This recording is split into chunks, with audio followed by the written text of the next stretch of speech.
Ça fait bizarre, mais après Moi, ça ne me dérange pas.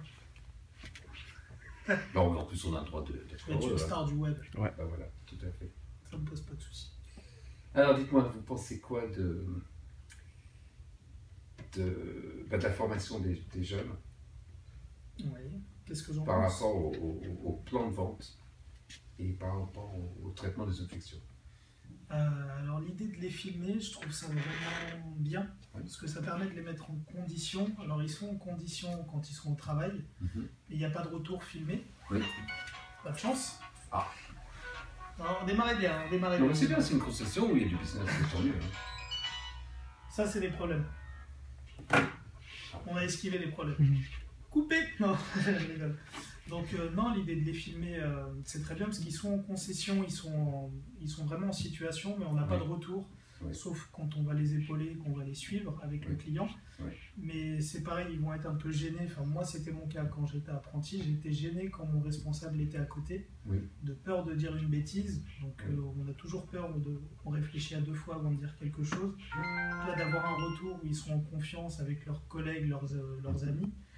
Et puis ils peuvent se permettre honnêtement de dire des bêtises, donc ils y vont à 100% parce qu'ils se mettent dans le rôle, parce qu'ils peuvent dire des bêtises, personne n'est là pour les contrôler, il n'y a pas de, comment expliquer, de conséquences. Donc ils sont 100% à l'aise quand ils vont faire leurs choses, il n'y a pas de conséquences sur ce qu'ils vont dire. Je trouve l'idée très très sympathique, honnêtement. Alors il y a quelques années, vous étiez vous-même en BTS NRC ou MUC, Ouais. donc vous avez vécu les cours, le plan de vente, les différentes étapes, etc.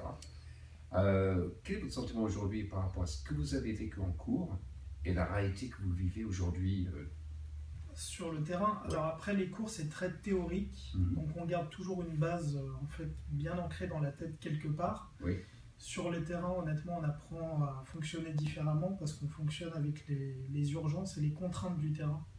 Donc du coup, ce qui se passe, c'est que quand vous êtes sur le terrain, en fait, inconsciemment, vous reportez ce que vous avez vu en cours, mais c'est jamais conscient. C'est jamais que vous ne le faites pas consciemment de penser aux méthodes de questionnement.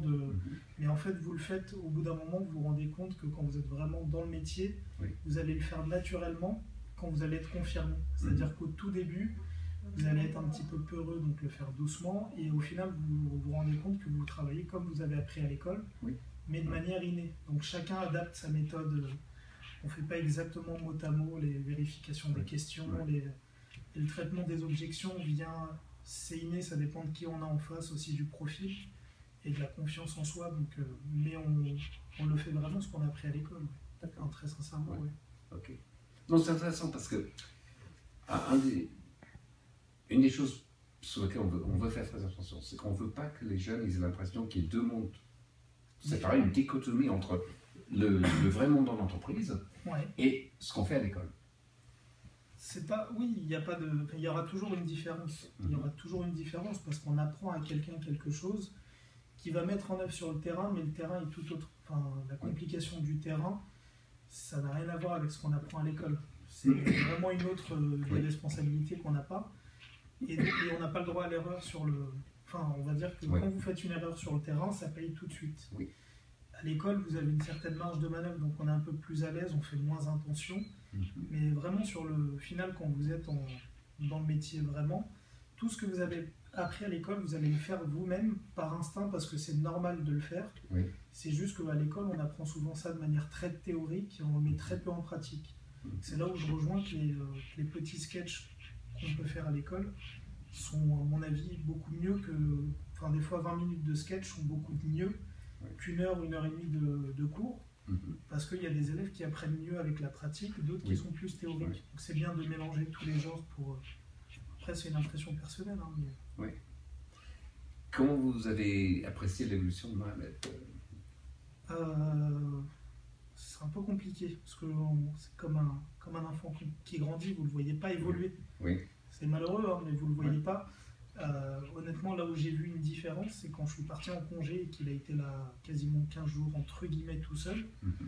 Et que tout seul, en fait, moi j'ai récupéré tous ces dossiers derrière, donc je me suis occupé de ses clients après.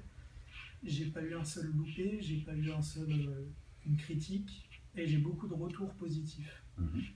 ce qui est très rare parce qu'en général, quand les gens sont contents, ils ne le disent pas.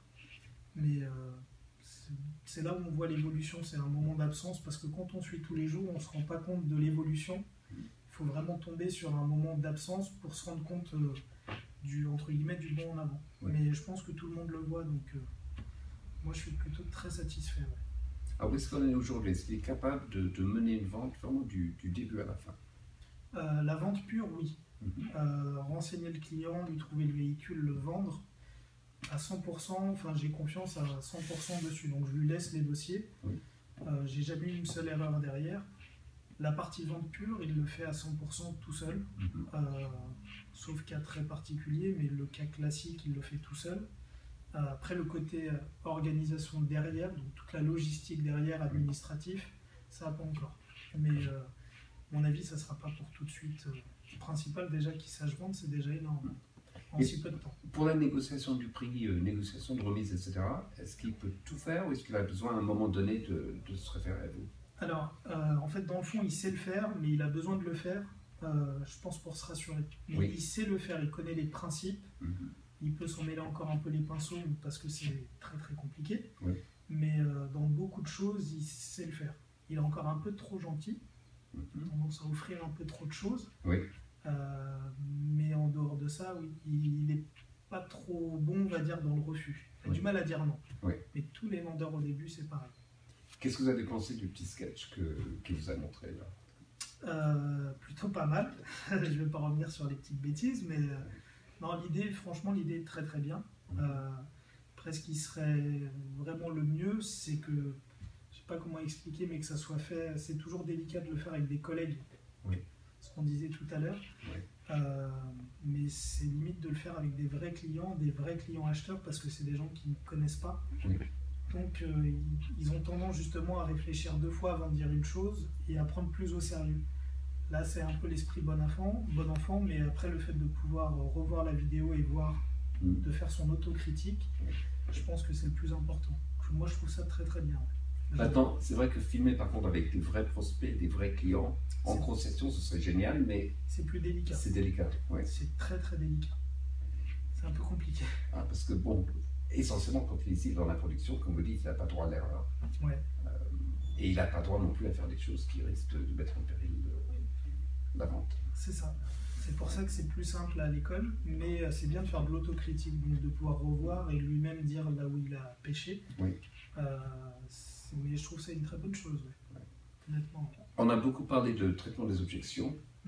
Quelles sont les principales objections aujourd'hui quand vous essayez de vendre une voiture? Le prix, oui. C'est le premier, parce que c'est le deuxième budget d'une famille. Oui. L'automobile, c'est le deuxième après le foyer. Oui. Donc, on ne parle pas de quelque chose qui se vend tous les jours. Enfin, pour les gens, c'est quelque chose qui s'achète une fois tous les 3 ans, tous les 5, tous les 7, tous les 10 ans. Donc, c'est quelque chose qui est très réfléchi. Donc, la première objection, c'est le prix. Après, pour beaucoup, ça va dépendre le type de client, mais... Pour beaucoup, après, ça va être tout ce qui est fiabilité, l'après. Oui. L'après-vente, ce qu'on appelle couramment l'après-vente. Mais c'est les 2 principales objections qu'on a. Comment vous gérez-vous l'objection prix? Alors après, c'est très compliqué. Dans les voitures, on essaie de rarement parler du prix. Alors, soit de mettre en concurrence, c'est-à-dire de montrer au client, fait par A plus B, que le prix qu'il achète, c'est le prix de ce qu'il veut, de son confort. Donc c'est là où il faut reformuler. Oui.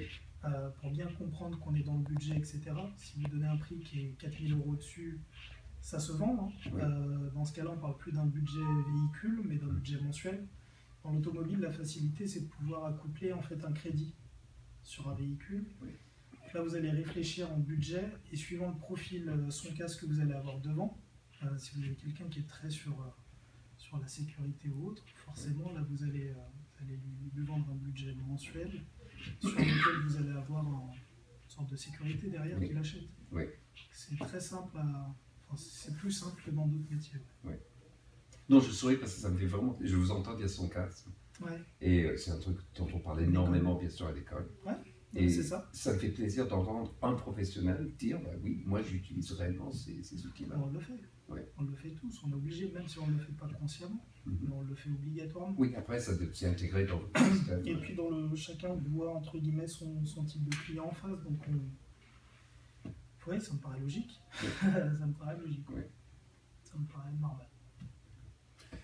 Du manière générale, vous estimez que vous avez une bonne visibilité sur ce que fait Mohamed à l'école? Oui, parce que nous, on parle beaucoup. On parle beaucoup même en dehors du travail. On reste en contact beaucoup en dehors, les week-ends, etc. Donc moi, j'ai un suivi plus comme entre guillemets un ami. Donc on a ce suivi-là que j'ai pas entre guillemets en tant que... Je ne suis pas réellement son tuteur, même s'il n'y a que moi qui l'ai vu. Mais son vrai tuteur légal était en arrêt maladie.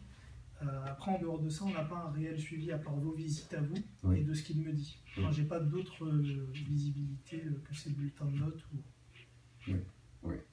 Donc, ça vous a amusé ou ça vous a intéressé de voir un peu les productions Moi, je trouve ça bien. Enfin, moi, je l'ai fait quand j'étais apprenti. Donc, moi, je trouve que c'est très bien. Parce que je suis là aujourd'hui. Donc, je me dis que ça a servi. Ça fonctionne. Peut-être que j'en aurais pas eu, je serais peut-être pas là. On ne sait pas du tout. Donc, moi, je trouve ça bien. Personnellement, je trouve ça très bien. Comment on peut aller plus loin pour encore mieux travailler ensemble sur la formation des jeunes? Bonne question. Ça, c'est une question piège. J'y ai jamais réfléchi. Et j'y ai jamais vraiment réfléchi, mais honnêtement, je ne sais pas. À part passer une matinée avec lui, voir comment il travaille. Mais après, c'est pareil, c'est un temps. Mais honnêtement, comment améliorer là, c'est une bonne question. Est-ce que vous aurez des attentes par rapport à l'école, des choses que vous aimeriez nous voir faire? Eh ben, j'ai jamais réfléchi non plus à cette question. Non, enfin comme ça, honnêtement, non, à part aborder des thèmes dans la vente qui sont classiques comme le financement. Parce que je crois qu'ils abordent pas beaucoup sauf peut-être en maths, où il doit aborder les calculs, etc., qui sont honnêtement pas spécialement importants dans la vente. Mais aborder les manières de vendre un financement, je pense que c'est relativement peu abordé à l'école. Alors, on parle beaucoup de l'importance du financement. On parle beaucoup du fait d'ailleurs que, essentiellement aujourd'hui, le nerf de la guerre, c'est l'argent qu'on gagne sur le financement. C'est ça. La vente de la voiture, à la limite, c'est presque un net, ça. Non, mais c'est vraiment ça. Financièrement parlant, c'est ça. Donc, on parle beaucoup de ça. On parle aussi de l'importance de vente additionnelle et de vente, par exemple, les contrats de maintenance, ce genre de choses. Peut-être ce qui nous manque, c'est des outils réels. Des outils d'aide à la vente, pour ça. Les barèmes, je ne sais pas, les outils que vous avez ici en concession, pour que les jeunes travaillent avec du matériel réel. Après, nous, on peut, moi personnellement, je peux lui en mettre à disposition, ça ne pose pas de souci. Et je pense que c'est ça, la manière de vendre ou de présenter, ou même de calculer un financement manuellement, avec des barèmes papier, de sorte de pouvoir répondre en 2 minutes, même si vous n'avez pas d'ordinateur à un client, lui donner une mensualité. Même connaître ce que représente 1% de taux, par exemple, sur un financement, on le dit très rarement, mais c'est énormément utilisé pour le traitement des objections. Parce que les gens, quand ils comparent un crédit, comparent essentiellement le taux, et c'est là où c'est malheureux, entre guillemets, c'est que nous, on est là pour vendre un financement, mais surtout ce qui est associé. Et donc, on est incomparable avec une banque qui, elle, vous propose en fait simplement que de l'argent. C'est son but, c'est pour ça qu'elle sera mieux placée, c'est son métier premier. Nous, notre métier, je parle de nous en concession, c'est l'automobile, donc on va lui vendre un crédit vraiment affecté à sa voiture. Donc on ne peut pas raisonner en taux, on sera toujours plus cher qu'un organisme qui est créé pour prêter de l'argent, alors que nous, on est là pour assurer le budget du véhicule pendant la durée totale, la maintenance, on inclut tout. Quand vous raisonnez en taux, c'est vrai que vous montez à des taux à 5-6 contre 2-3 à la banque, mais les gens ont très peu l'idée de ce que représente 1% de taux sur 10 000 euros. Ils savent très peu de fois. Au terme de... C'est 4-5 euros. Vous pouvez vendre un crédit à 10% ou à 5%, vous n'allez pas avoir 150 euros d'écart par mois, et pourtant ça va freiner énormément de gens. Donc ce genre de choses, je pense, c'est peu appris à l'école. C'est mon avis, parce que moi je l'ai vécu à l'école, parce qu'on se concentre sur la vente pure et dure, alors qu'aujourd'hui le financement et les ventes additionnelles, c'est 80% de la vraie vente. Donc je trouve que c'est dommage qu'on se mette peu sur le financement. D'accord. La négociation pour la reprise, est-ce que ça c'est quelque chose qu'on devrait travailler à votre avis? Ça dépend toujours. Si vous êtes spécialisé dans l'automobile, c'est indispensable. Oui. Si vous êtes plutôt dans la vente générale, vous allez intéresser peu de monde parce qu'il n'y a que dans l'automobile où vous allez avoir ce profil. Or, le financement, vous allez l'avoir même en grande surface. Enfin, vous allez l'avoir partout. Oui. C'est vrai que la reprise, c'est spécifique automobile, donc, sauf si vous êtes spécialisé auto. Alors oui et non. C'est-à-dire, on prépare là pour un diplôme qui est un diplôme généraliste, comme vous savez, à la BTS-NRC. Il y a des jeunes dans l'automobile, tout comme il y a des jeunes qui travaillent dans des banques, dans les assurances, dans plein de choses. Mais nos spécificités, quand même, c'est de former pour l'automobile. Donc tous les jeunes que nous avons en BTS-NRC sont destinés à travailler et veulent travailler dans l'automobile. Donc on essaie en fait de préparer ces deux choses, à la fois la réussite au diplôme, bien entendu, on ne fait pas besoin de BTS pour pas ensuite avoir le diplôme, mais aussi l'insertion professionnelle dans les métiers d'auto. Donc oui, il faut qu'on soit à la fois sur une formation généraliste qui assure le fait qu'ils aient un diplôme, mais on essaie vraiment de donner une forte coloration auto. Oui. Dans ce cas-là, oui, je pense que c'est important de pouvoir déterminer le prix d'une reprise et surtout le prix de comment on va appeler ça, de remise en état. Oui. Ce qui coûte très cher, c'est la remise en état. Je pense que ça me paraît... me donner 30 secondes. Oui, allez-y, bien sûr. Oh, hey, Fiat, bonjour. Oui. Ça va ouais. J'ai pas eu de retour ce matin. Ils m'ont l'ont promis avant 18h. Donc dès que j'ai le retour, je te passe un petit coup de téléphone. Ok, bien. Ça marche. Ciao. Eh ben super, on fait comme ça. Ça marche. Ciao. J'imagine que les reprises, la majorité des ventes, il y a un élément de reprise. Honnêtement, non, c'est plutôt un tiers des ventes avec une reprise. Souvent, les gens savent que ça va leur coûter plus cher, financièrement pour eux en delta de la reprendre chez nous que de la vente par eux-mêmes. D'accord, donc ils vendent particulier à particulier. En général, oui. Arrivé, hop, c'est bon. En général, ils les vendent par eux-mêmes. Ça dépend des... Oui. Non, je suis juste en train de voir un peu les priorités, donc plutôt priorité sur honnêtement, financement. La négociation, la gestion du financement, les calculs. La présentation du financement, le mode de présentation, la vente des assurances sur le financement, enfin tout ce qui est super important. Nous, on leur fait des formations en interne, parce qu'il a déjà été formé en interne. Donc c'est très bien, mais si en plus il peut suivre, il va avoir des piqûres de rappel au journal, c'est mieux. S'il peut avoir des piqûres de rappel à l'école, c'est toujours mieux. Bon, je crois qu'on va faire ça. Après le plan de vente, on va faire je pense que ce serait bien. Enfin, je pense que c'est mieux même pour les jeunes. Vente de financement, explication, les calculs, comment présenter aux clients. Voilà, savoir calculer des mensualités, tout simplement à la main, avec des barèmes papier, par exemple, savoir expliquer une assurance. Parce que c'est plus important, on passe plus de temps à expliquer le financement que la voiture. Parce que la voiture, les gens savent à peu près sur quoi partir. Là, on passe plus de temps à leur expliquer le pourquoi du comment sur le financement. Après, le financement auprès des sociétés, donc les crédits bail, les locations, les choses comme ça, qui sont très très complexes. Et je pense que leur donner déjà, dégrossir le dossier, ça leur permet d'être plus à l'aise avec ça. Je pense. Bon, on va faire ça. Pourquoi pas. C'est bon. Voilà, je crois qu'on a... Il va nous faire un petit montage, il va nous mettre le petit bonhomme et tout ça.